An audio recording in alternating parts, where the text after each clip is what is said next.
Hi, everyone. Welcome to A View from the Floor here at the New York Stock Exchange. I am joined by a very special guest. Anshul Sharma is here to my right. He is the Chief Investment Officer at Savvy Wealth. It's great to have you here, Anshul. Let's start a little bit about talking Savvy Wealth here. How does your firm set itself apart in the RIA landscape? Yeah, no, thank you for that question. So Savvy is a modern wealth manager that is helping advisors reimagine how to service clients in the next chapter of wealth management. What sets us apart is that we are a technology company as well as a registered investment advisor in equal parts, all under one umbrella. Now, our platform today consists of both digital tools, best-in-class digital tools that advisors can leverage to help their clients, as well as an element of human touch. Human touch through the form of our in-house investment specialists, our in-house client service associates. We think it is critical to have both AI, automation, digital tools, as well as still preserving that element of human touch. Now, you recently only joined Savvy as CIO. What drew you to the firm? Yeah, a couple of different things. So first and foremost, having 20 plus years experience in this industry, you learn how to spot trends.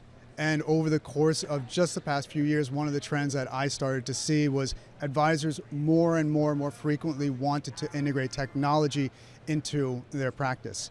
Savvy, the benefit that we have here at our firm is that we have built a platform from the ground up. We're unencumbered by legacy platforms. Everything that we have built, all of the automation, all the technology that advisors are asking for is already built in there without having to retrofit it on top. That's first. The second thing that drew me to Savvy, apart from the mission that we have, is the opportunity. The chance to define what an institutional caliber chief investment office looks like. It's the chance of a lifetime. How does Savvy support independent advisors and advisory teams? Yeah, no, great question. So at a very high level, what we're seeking to do is reduce the friction in advisor teams from start to finish throughout their entire process. And that includes onboarding to ongoing management, to reporting, to operations, to compliance. And like I said before, we are leveraging technology as well as a human element to support those advisors. At the end of the day, what our in-house reports show is that we can save advisors close to 20 hours per week by shouldering some of that administrative burden, by shouldering the compliance burden, the trading burden, the marketing elements. Everything that we do is advisor-centric and digital-first. Tell me a little bit about what initiatives the firm is working on as we close out the year, especially after news coming this week with the Fed rate cuts. Yeah, so first and foremost, we're constantly and continually enhancing our platform that we have for advisors. So we seek input from advisors, and that informs how we're developing what we're developing. From an investment standpoint, clearly there are a lot of things that I would like to accomplish. The first is standing up an institutional caliber chief investment office. That means broadening the platform, taking ownership of a lot of the investment function, broadening the types of solutions that we have, the thought leadership, the guidance, really supporting advisors every step of the way from an investment standpoint. But that's just investments. There's so much more that we are doing outside the world of investments. For instance, we are launching integrated tax capabilities into our platform.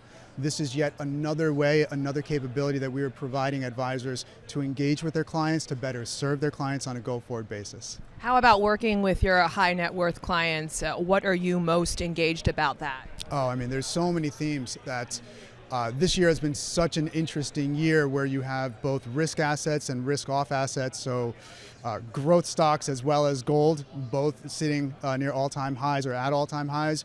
You have the return of income. Despite the fact that the Fed is now starting to reduce interest rates, income is still compelling.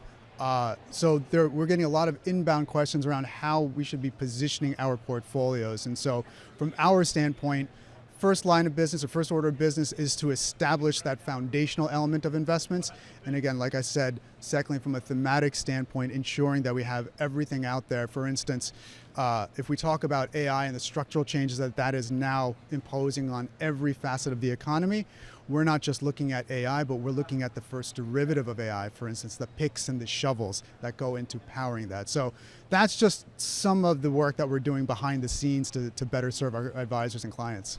You mentioned positioning. How are you guys positioning the firm for the growth trajectory in the next coming year?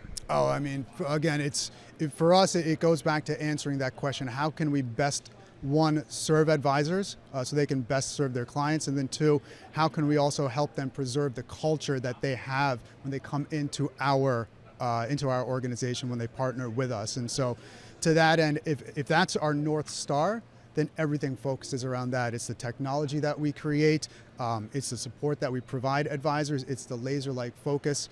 We've been on a tremendous growth curve so far this year. We're excited to where we've come so far, and we're excited to see where we go from here. We're excited to have you here on Asset TV. Thank you so much, Anshul. Thank you. All right, and that'll do it for us here at the New York Stock Exchange. I'm Michelle Yu for Asset TV. Thanks for watching, and we'll see you next time.